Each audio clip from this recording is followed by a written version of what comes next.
how many of you are using SEO in your business at all? And I know if you know anything about SEO, I know exactly what you're thinking. And it's probably, I'm not blogging. I don't do blogs. I hear you. I got you. All right. So today we're going to unlock the SEO tactics, deep dive. We're just going to talk about maybe more about the basics, because my guess is most of you are not using any type of SEO and maybe don't know so much about what SEO is. So we're going to talk about that first, but I don't have my background today. Sorry. The video was so bad. So this looks crazy. This is the wall behind me. It's my green screen. I painted my living room wall. This is in my living room, blue. And you can see the rest of it's not blue. Anyway. But it's not working on this software. It only works on Zoom and on the other software. So I might go back to that other one, but I kind of like this one. All right, whatever. We're talking about SEO. So let me pull up my SEO. All right. If you know me, you know I'm super cheesy. We have an acronym like we always do. Fun and exciting. All right, let's dive in. Hold on, let's reverse a minute. So why do you even want to know what SEO is? Search engine optimization. Why do you want to know what that is? Why do you need to use it? So traditionally, back in the day, I started back in 2007. And when we talked about SEO back then, there were a lot of things. There were so many different ways to, I almost want to say spam or beat the system and use SEO to really get ahead. And then, as algorithms and Google and everybody else catches up, a lot of those are outdated and you can't use them anymore. Well, now with AI, is blogging gone? We're not really going to dive so much into that right now, but I would say no. I would say there's a lot of ways to still be able to do it. I don't actually personally do it. I always say I'm going to, but I haven't started. Anyway, I would say there's plenty of ways to still be able to do it. But what I'm talking about today is how you can use SEO in your everyday content that you do. And so most of you that follow me are on LinkedIn, Instagram, Facebook. Everything is Googleable, if that's a word I just made up. Everything. So any of the content that you put in there, you can, when somebody does a search, that content is like keywords. It's searchable. So you want to know what it is that you want to be talking about at all times, and you want to make sure that you use that when you speak. If you've ever tried to do YouTube, your title, your keywords, your description, all of that should have some of your keywords in it. Well, the same thing really holds true in everything that you do. LinkedIn can come up in a Google search. How many of you have Googled your own name? More than likely, your LinkedIn profile is the first thing or one of the first things that comes up. If you haven't done this yet, where have you been living? But take a second, Google it and see what does come up, or just write it down so that you can do it when we're done here today. But Google your name. You want to know what comes up. And if you don't occupy that whole first page, why not? How can you make sure that you do? So some of the things that I know that I'm getting ready to start again, that I used to do a long time ago and haven't done it in a while, is getting on other people's podcasts and stuff. That's a great way to be able to show up. But videos, your LinkedIn posts, newsletters in LinkedIn, show up on Google. So more than likely it's your profile, but the more keywords that you put in your profile, the more that will show up on Google. But if people are in LinkedIn and they're looking for something, then you might come up. If people are in Instagram and they're looking for something, then you might come up if that content is Googleable. So the closest thing that you probably know, if you don't know anything about SEO, is hashtags. That's kind of what hashtags were. They were SEO, very targeted and directed. So, let me see. It's 11:11 here, just in case anybody's wondering. Let me see if this came up in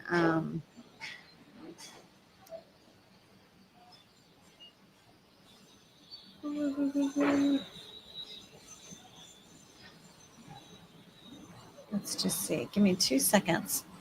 So if you're here live, give me a hashtag live. If you're here watching the replay, give me hashtag replay. Let me see if I can.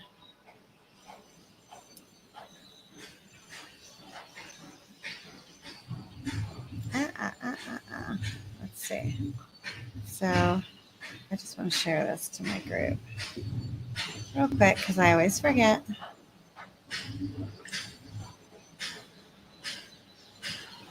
Two seconds. All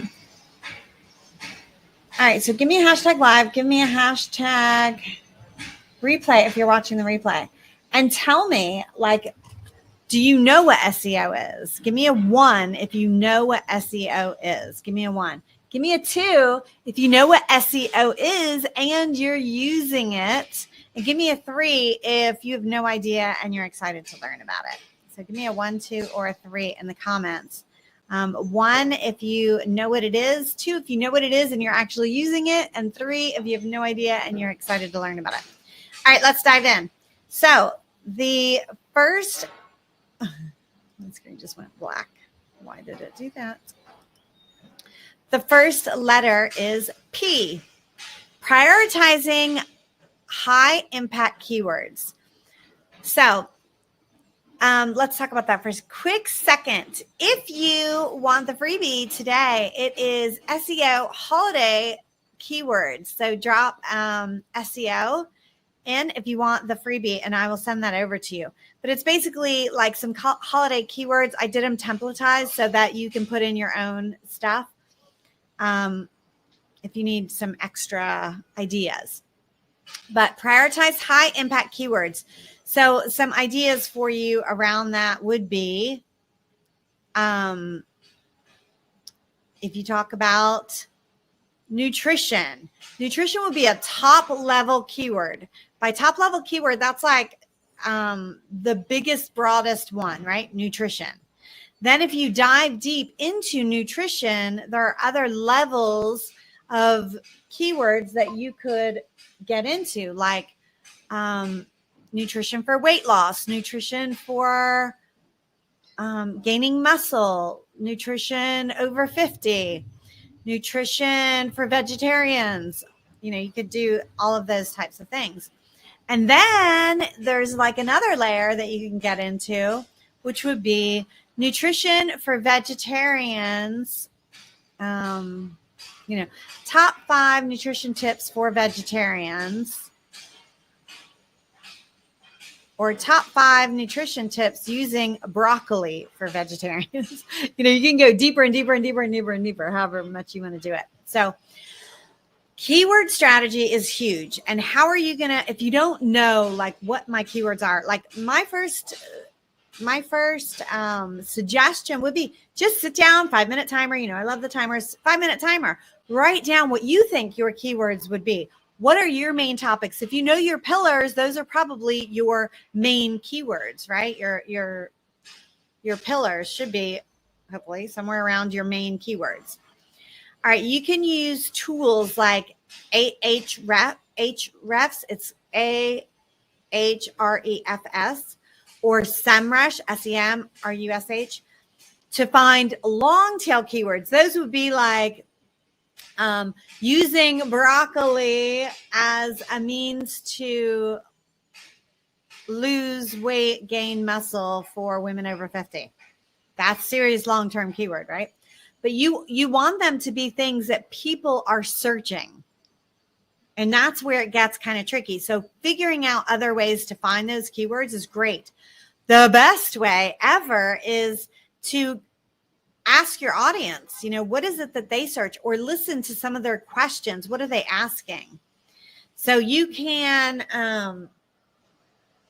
figure out what your brand's goals are, who your target audience is, and how they would mesh, right? How do they come together? And what are those keywords that they're looking for that would help them find your brand and what you do and how you help them? You can do, this is a little bit advanced, but you can do topic clustering. For those of you that got it hot and heavy into hashtags, this might look something like your hashtag clusters, right? You know how you used to have like 30 lists of 30, and they would be based on different top keywords. You can do this in your keywords. It's the same thing, really. So around core topics to show authority on certain subjects. Again, if you've got 4 pillars, those are your core topics, right? Can you do some clusters under those core topics? And then there's something called latent semantic indexing. Those of you who know me know that I own a small language school. And when I teach English, or used to back in the day, or even SAT, sometimes I still jump in and do SAT. If I do that, I try not to teach the technical, like grammatical ways. I want people to understand it based on repetition or listening or whatever. If you are an English speaker, you know somebody is saying something incorrectly, but you may not know why, but you know it's incorrect. I want them to understand English in that way because we forgot our grammar years ago. We forgot the rule or the explanation behind it, but we know it. Well, that's how I want them to learn. That's just saying, that's what this is kind of about too. It's called latent semantic indexing. You do not need to know that. It's LSI for short. You don't need to know that. But what is it? Like, why am I mentioning it? So what that is when you use related terms and phrases to boost the relevance and help search engines understand content context. Example, if you are searching something in Google, how many of you have done this? If you search something in Google, it might have the related questions or the related topic. If anybody is like super geeking out on SEO and you want me to do one of these where I actually pull up Google and do that, I definitely will. Let me know. I can do that in the group.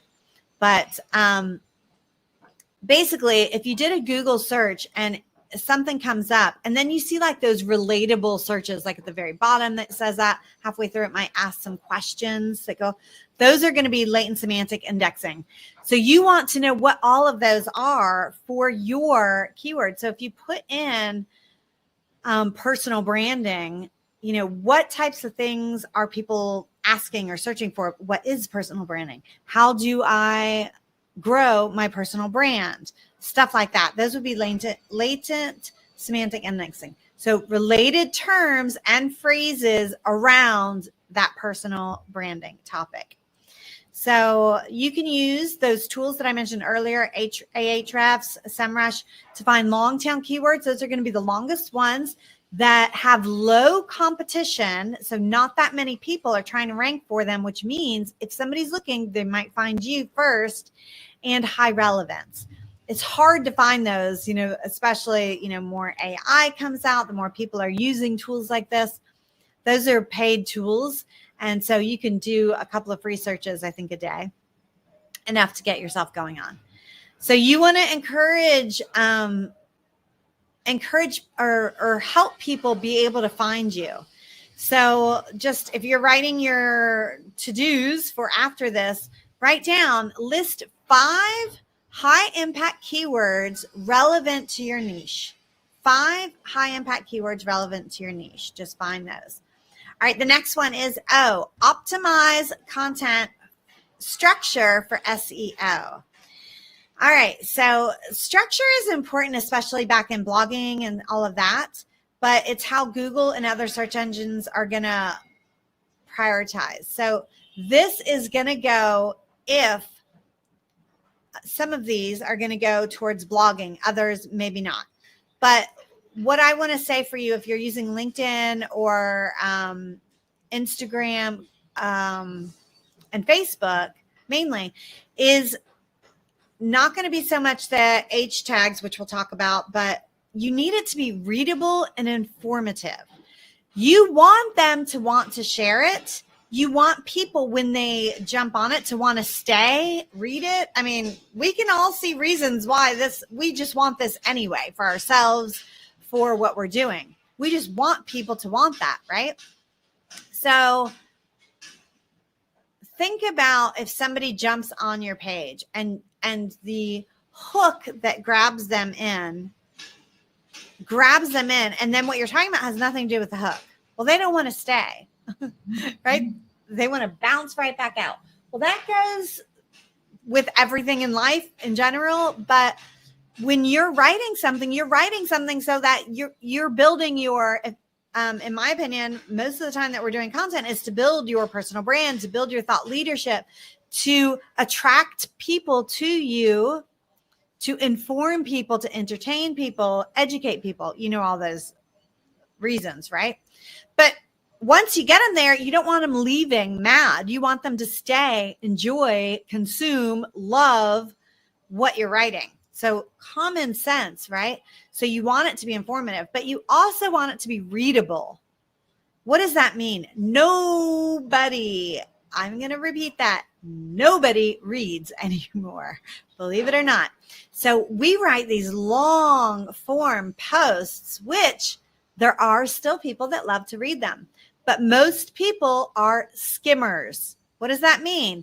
They'll look at your headlines. They'll look at your bullet points. They'll look at the things that you point out to them in your writing. So what is that? Headers, subheadlines. Can you use that in LinkedIn? Yes, absolutely. Can you use that in Facebook and Instagram? Yes. You don't want to write blobs of paragraphs. And honestly, no more than one sentence should be on any line anymore. No more than one sentence. And then you want a white space, enter a new line, act like it's a new paragraph. That's how you should be writing. Bullet points, love them. Keep it short, specific. Sometimes what I do when I do my bullet points, because I am like blah, blah, blah. So sometimes what I do is I'll do bullet points and I'll write my bullet point, and then underneath it, I'll do like a line or two, and then I'll write my next bullet point. If you watch my LinkedIn, you'll see that I do that because I can't help myself. I want to explain it a little bit more, right? That's okay, because if they read just those bullet points, I've given them the main things that I really wanted them to get out of it. So again, going back to language school, one of the things that I used to teach is outlines, right? Before you write a blog post, before you write an essay, before you write anything, before you stand on stage and speak, before you get up and do your Elevate and Engage weekly, you need to at least have an outline. And that's what I go by. If you do reels, right? Are you going to write the whole script out? I mean, some of you may do this, and I'm not trying to be mean to you. I've done it before. I do it sometimes when I'm like super lazy, or I really like want to get in everything. I'll do that. I don't mean to call you lazy either. I do it myself. I do it when I want to get every single point in there. But I will be honest with you. 10-1, the ones that work better are the ones that you're riffing, the ones that you're going from the points and then you're just speaking. It works way better. Why? People are relating to you better. They see your animation. They see you speak. You're more animated. You're more into it. Your stories flow, that type of thing. So think about both. But you do still want that structure. I'm on O, right? What letter did I start with? Who remembers? P. It was so long ago. I know I'm talking too much. So the next letter is O. You want that. You want that structure to what you're saying, but you want it to be skimmable. You want it to be fast. You want it to be readable. Lots of white lines. Look at the best people in your industry. If they're doing long captions, even short captions, just because they're short doesn't mean blob short. It means line, line, line, white, white, white in between, right? Bullet points. Headers work really great. So use things like that for skimmability. If you're doing websites or blogs, Use internal links that link things to another. If you're not doing that, let me give you some amazing examples of how you can do this in your own thing. If you're doing YouTube, remember, watch this video next. Watch this video next. How can you do that? In your description. You don't have to do the this and the that, right? But you could add it. So how could we do that in LinkedIn? Hey, I've talked about these before in these posts. In your main post in LinkedIn, you may not want to link to things because we don't like links. But in the first comment, you can say, hey, if you want to dive deeper into this, I talked about this piece of this here and link to another thing. Can you get more eyes on the other thing if you start doing that? So one of the strategies in LinkedIn is to put those top 3 comments. That could be one of your top 3 comments is, hey, this is what I talked about. If you are linking your strategy ahead of time, that is genius, right? I'm not even using that because I'm talking about it, and I should be. Same thing with Instagram, same thing with Facebook. You can do it in your comments if you want to. Hey, in another post, I talked about this. In your DMs, be very stuff to other things. That's how you can use your LinkedIn, your linking to other things.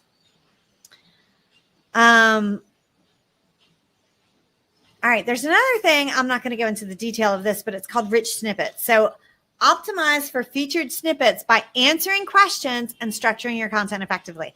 What does that mean? That's in blogs, right? But how can you do that? You can answer questions. Do reels answering a question with the question being the hook or the title or whatever and talking about that question, right? How much would Google love that? They are looking for answers to that question.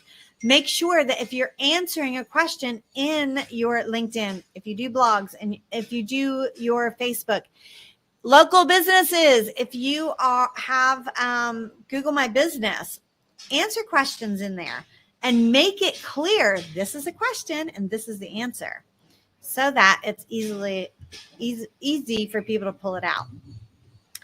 All right. If you are blogging, use your hierarchy H1, H2, H3 tags. If you don't know what I'm talking about, don't worry about it. But it's the different sizes. Like if you use a Word document, you can pick those headings in there.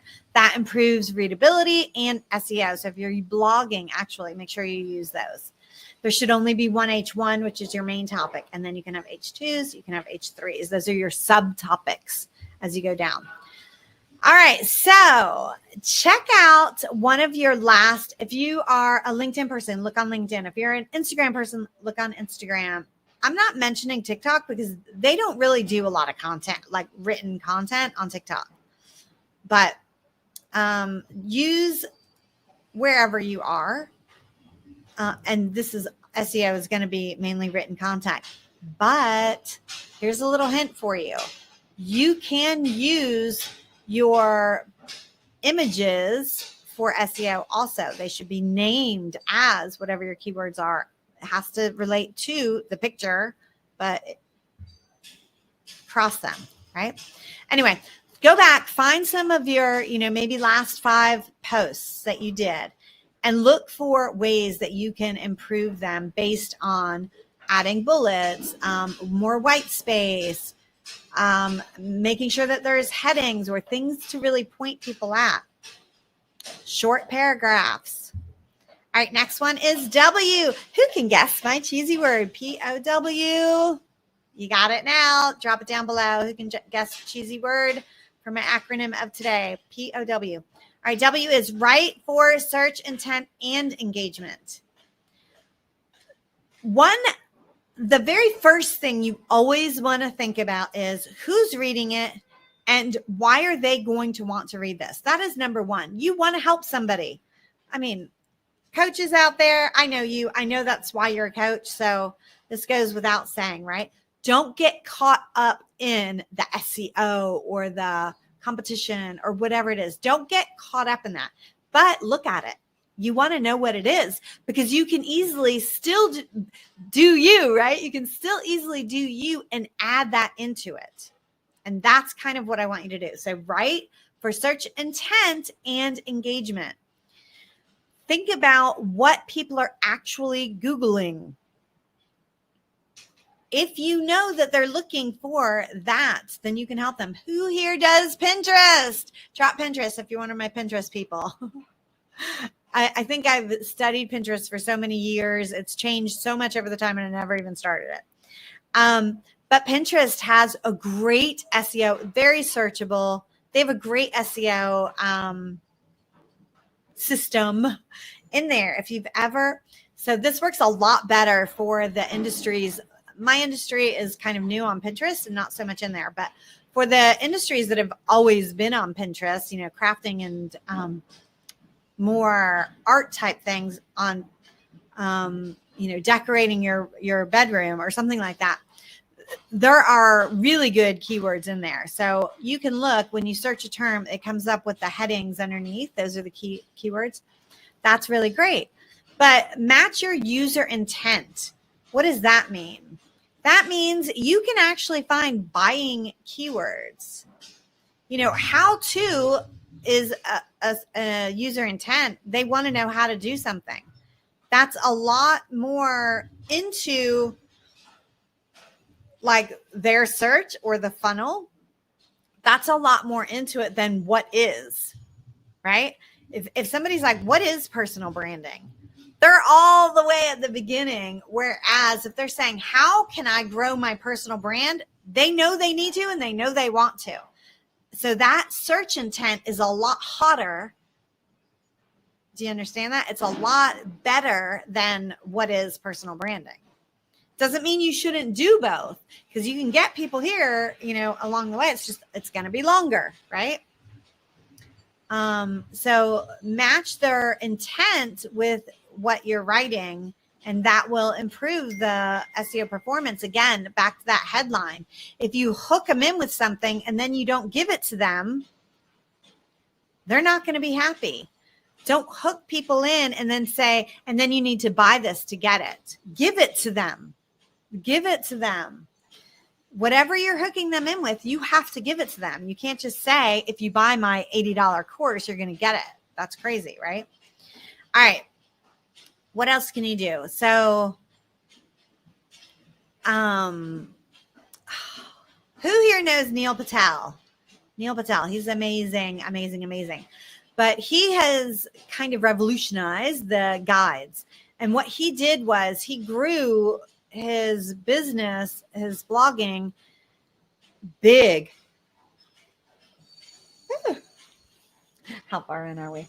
Big on the how-tos. He did how to use SEO in a post. And then he would do these guides that would be like so in depth. And I mean books almost. He would write pages after page. He would have chapters to his guides, right? That is awesome.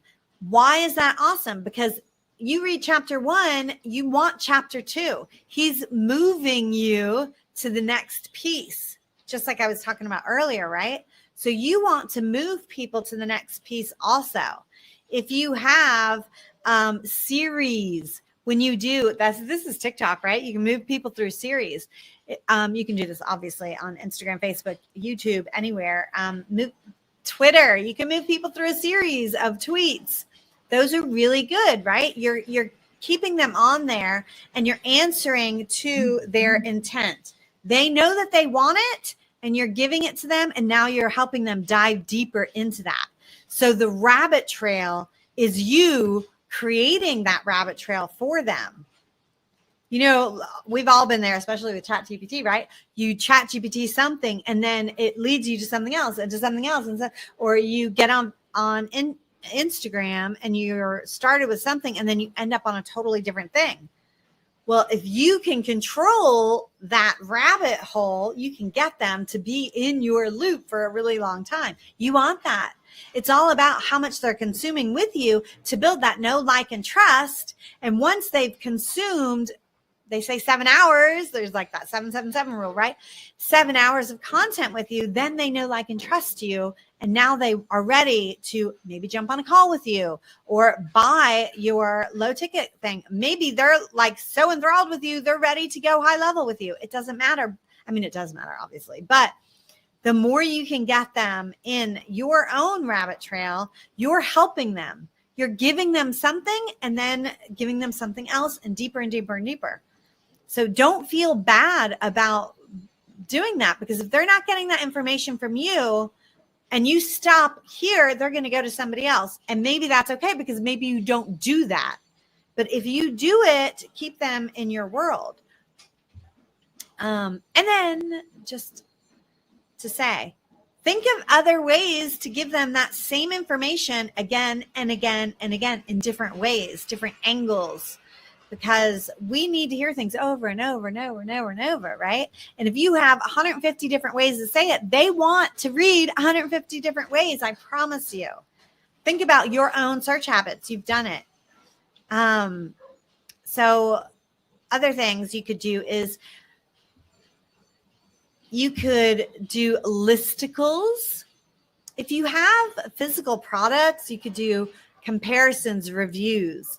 In the coaching space, we don't do that so much. I mean, you could, but we kind of collaborate rather than compete in this space. But, however you want to do it, you might be able to do it and still not be rude about it by,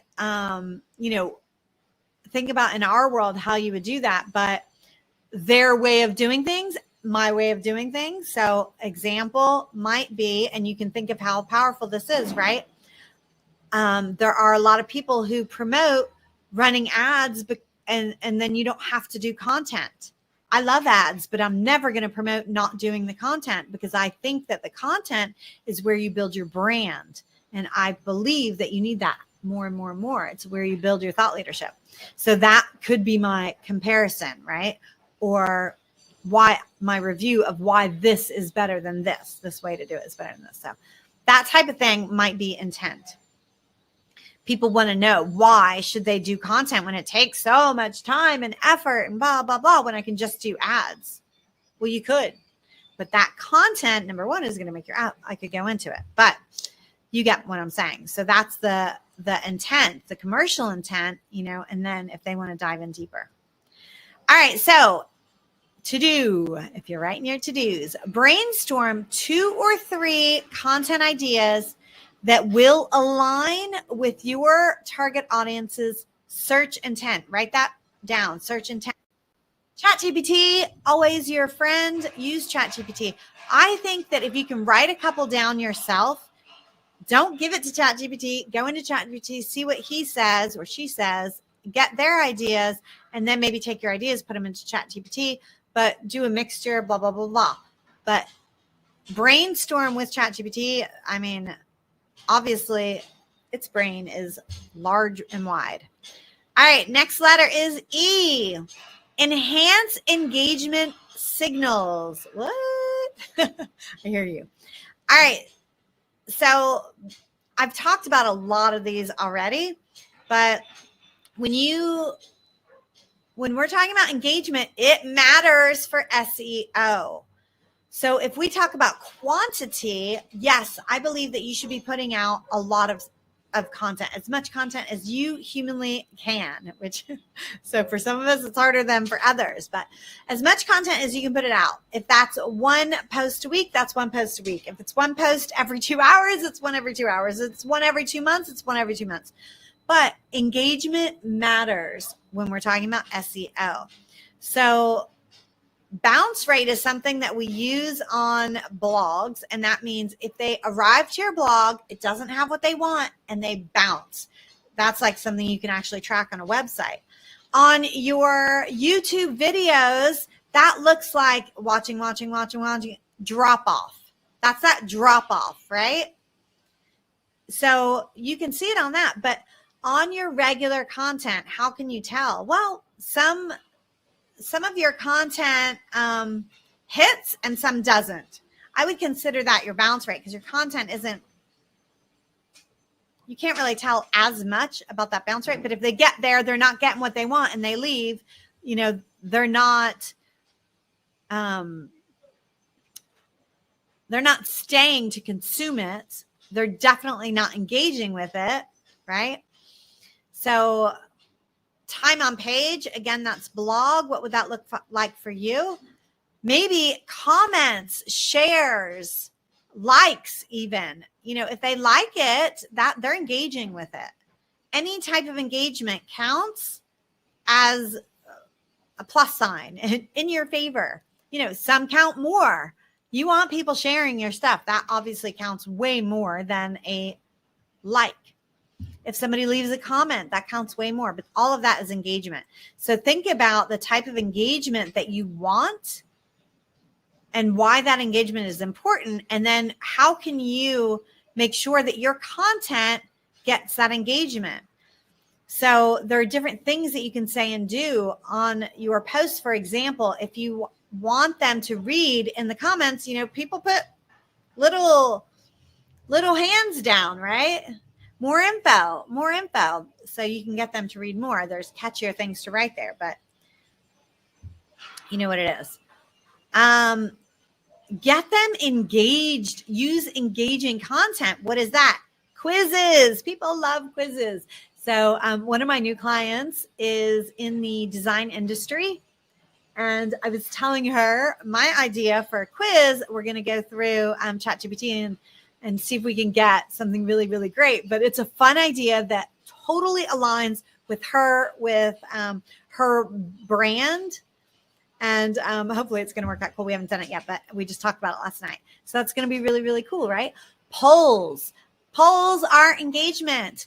If people do not answer your poll the first time, is it because you don't have engagement at all? Is it because that particular topic tanked? Gauge that based on where you're at. If you never get engagement, then obviously you need to get overall engagement up by more people looking at your stuff, the right people looking at your stuff, making sure that you're engaging with them. Your engagement counts too, right? But once you know that you've got engagement, those polls can tell you, oh, this was a hot topic. That one, nobody really resonated with that. Then you can create bigger content about whatever that poll is about. Videos. People love videos. How much of that video are they watching? You can run retargeting ads based on the percentage of videos that people watched. That's a great way to save money on your ads. If people are watching them, if they're watching 75% of a video, that's, pretty high. So keeping them engaged, and you can tell that. CTAs, call to action. Make sure that your calls to action make people want it. What was mine today? Who remembers? Who already put something under there? So my call to action today was, if you want, what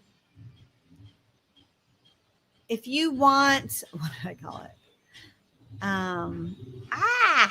I'm drawing a blank. Did I write down my, I'm a crazy person.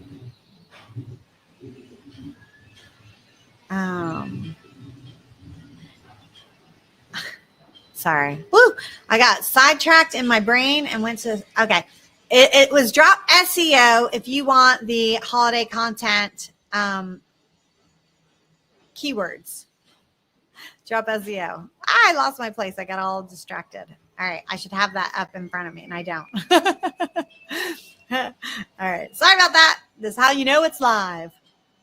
All right. But write good CTAs. Get people to want what you want. Do people want more? I mean, a lot of you don't even know what SEO is. So you're like, oh yeah, I want that list of content, SEO, keywords. How can I create my own? You want to know that. So you want it. Maybe my audience is way more advanced and they're like, I already have mine. I've had mine, since January or whatever. So if that's something that resonates with your audience, they're going to be like, yeah, I want that. That's a good CTA. Another good CTA might be, just asking a question that would get them to answer it. Do you know what CTA? Do you know what SEO is? Remember at the beginning of this, I said, drop a 1 if you know what it is. Drop a 2 if you know what it is and you use it, and drop a 3 if you're so excited to figure out what it is and start using it. I might not phrase it like that, but that's engagement, right? So drop those because, again, you guys know this, but algorithm loves engagement. The more you can get people engaged, the better off you are. Your emails. If you have a link in your email and you want somebody to click on it, give them a reason to click on it, right? Tell them why they should click on that link. What are they going to get when they click on that link? How amazing is it on the other side of that link? Give them reasons. Help them feel comfortable clicking on your links. That is going to get more interaction. So compelling CTAs. If you do YouTube again and you want people to subscribe, tell them, hey, I'd love it if you'd subscribe to this. I put out new videos every Tuesday and Thursday, and if you subscribe, they'll pop up in your feed. If they love your content, they're going to want to subscribe. I know I subscribe when I get really valuable content from somebody because I want to see their next one. I know that there's so much noise out there. I will totally forget even who they are if I don't subscribe. So if I see something I like, I subscribe. Same thing with following. You know, if you're on LinkedIn, hey, ring my bell so you'll see my content. Ring my bell, tell them. All right. Content updates. What does that mean? You can refresh older. So if you do blogs, you can add to them. You can change the dates, that type of thing. That's long, blog posts last forever. YouTube, you could do the same thing. You could update the titles and stuff like that if that content is still relevant. What if you need to update that video? Create a new one. You know, that's how you're going to refresh it. Create a new one. If you follow anybody on Instagram about reels, they'll take a reel that hit from a year ago. If it's still relevant today, recreate it and put it back up. They might repost the exact same reel, repurposing. We talk about that. So content updates is like a blog that you can actually add to and make it better. That your freebies, you might have freebies that you continue to add to or change around that make them better and better and better based on feedback that you get. Your courses, that's going to be content updates. All right. So if you're going to write it down, here's your tip on that one. I'm going to give you an activity also, but your tip is include something interactive. So how can you improve user engagement? Get them to do something. Get them to do something. All right. And your activity. So what are one or two ways that you could add engagement to your top post? So remember, you're going to pull out those top posts from earlier. If you can, write it below this video. I'd love for you to share one or two ways that you think you can add ways to add engagement to your top posts. And if you already have engagement and you got great engagement, maybe say that, hey, these are my top posts and they got great engagement because this was the engagement tactic or the question or the thing that I used to get engagement. Tell us why. So drop those below. I'd love to hear, what you're thinking of trying in terms of engagement or what worked in some of your last 5 top posts. All right. We're on the last one. Everybody knows what it is. Who can guess it? Drop the word below. It is, you guessed it, R for power. I use that one a lot. I love it. So refine for technical SEO. Don't get so caught up on this, okay? But your website, for sure, needs to be fast. Page speed. You can Google page speed. I have another client of mine is a local company, and I am doing the website for them. And one of my guys that does my website was like, I was showing him page speed for the mobile. And he's like, that's not that important. I'm like, are you kidding me? Yes, it is. So make sure if you do a website that it is optimized for mobile. Huge. Most people do everything on their phone now. Everything. So it has to be optimized for mobile. Make sure it works. And then page speed, hugely important. And then your site structure, all of that can affect your ranking. So make sure it's easy to get around, user friendly. Same thing with everything else that you do. If you want to send them on a series, make it easy for them. Drop the other links below that video in the comments, that type of thing. What else?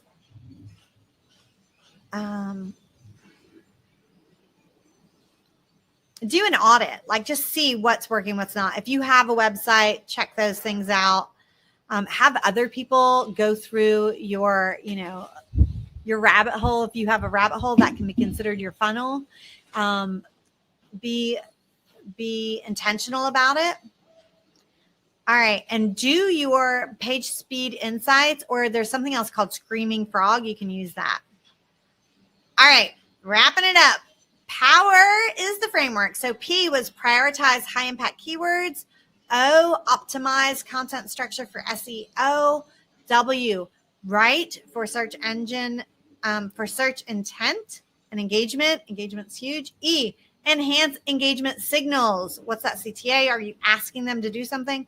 R, refine for technical SEO. That's really more important on your website and stuff like that. So, all right, pick one of them, at least one or one in each, and do those. I want to hear about it in the comments below. Love to hear that. If you have questions, put them down there. Love to hear it. You're welcome to DM me.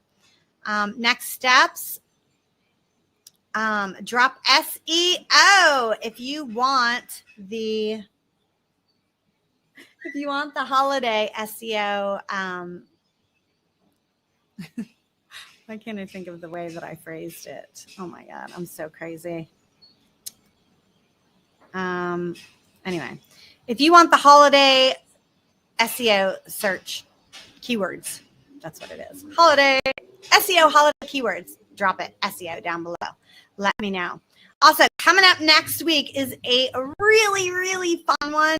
Creating magnetic headlines and captions. This is so important. And we're going to talk about some prompts that I use with some of my VAs to help them do some of this as well.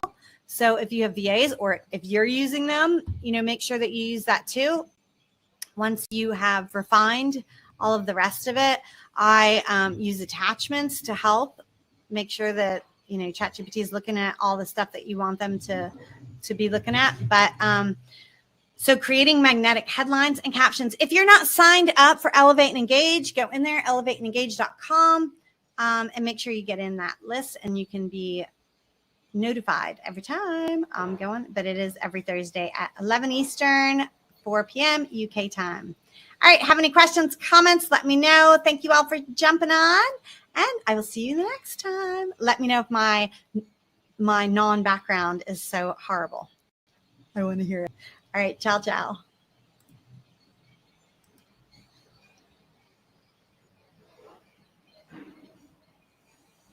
Mm-hmm.